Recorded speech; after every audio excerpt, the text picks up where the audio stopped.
book begins with a long epigraph by Philip Roth, which is a really beautiful passage in which Roth talks from, I think, American Pastoral about how we always read people wrong.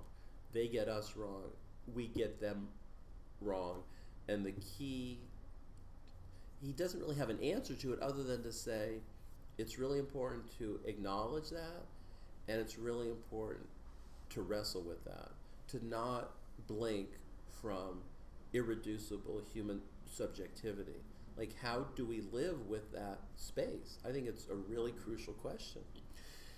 Basically, the perceiver by his presence always alters what's perceived, which is Heisenberg's uncertainty principle, a crucial principle of early to mid 20th century physics, and I think it has affected the way that we think about language and philosophy and psychology and everything else.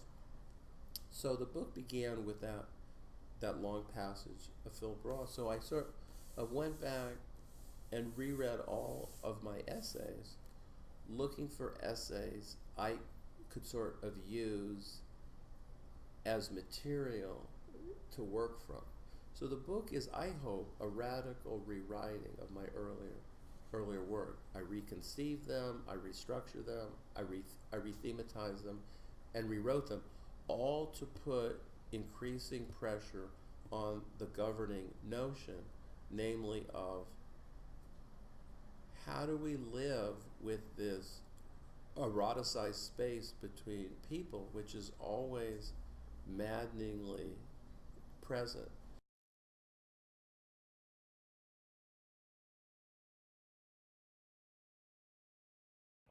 The thing that makes us human rather than apes is that we have human speech. Yeah. And when you can't talk, it makes you a kind of grotesque. Okay. Like, and that basically, even though that my speech is good enough now that we can have a conversation and I'm not madly struggling with it, that really horrific experience through, the first 20, 25 years of my life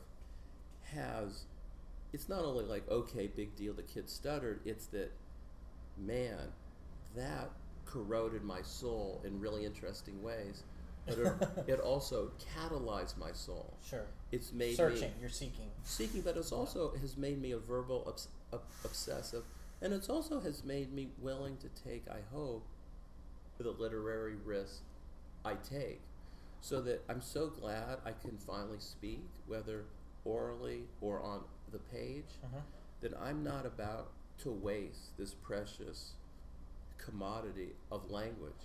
I'm going to, have these books count, and I don't want the writing to be a kind of pleasant bath. I want it to be a striking cold shower.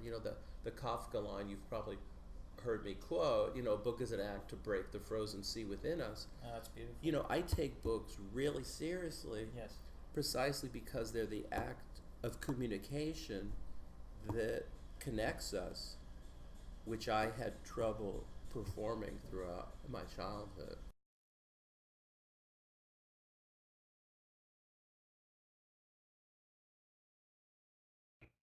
We've had our email misunderstandings. Yeah.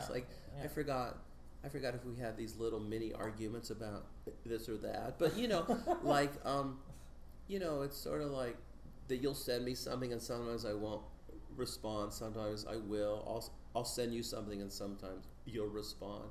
That famously email is the email where people misread tone a lot. I was just on a conversation with someone just yesterday where we badly misunderstood each other. We got this huge argument, and just the comedy of human communication, which goes back to my novel Dead Languages, because I did grow up with this horrible stutter.